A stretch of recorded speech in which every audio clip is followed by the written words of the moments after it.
We want to win, clearly. And I can tell you, when we know the rules of the game, we win. You just saw the hockey game recently. The thing is that what we came out today, we have a better understanding of the frame around the America First economic policy and trade policy they put together. But I would say that we leave Washington, I think, better equipped in making sure that we can defend Canadian interests. So Trump's team has been on the news talking about how Canada doesn't really have a prime minister.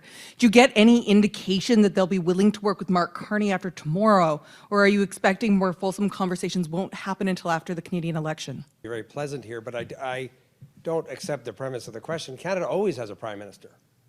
Canada has a prime minister today. Tomorrow, Canada will have a new prime minister. But there's always a prime minister in office. The government retains the authorities, for example, to impose counter-tariffs. Even during an election period, the government will be in a position to respond if we decide to respond.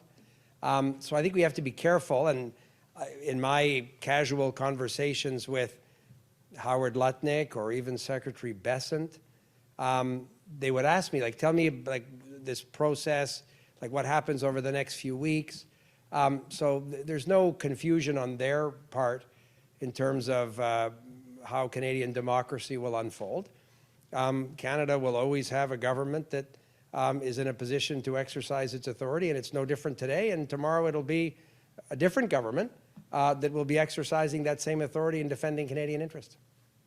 I will clarify, Trump's team said it, not me. No. It's not particularly helpful if there are a series of tariffs applied to the Canadian economy, counter-tariffs, which are no surprise to anyone. We've been saying that for many weeks, would be the position of the Government of Canada. If we think that the best way to have an effective conversation is to go back to respecting the free trade agreement that Mr. Trump negotiated in his first term, and if they want to have a structured, constructive discussion about elements of that agreement that they want to improve, of course, the Government of Canada will be ready to have those conversations.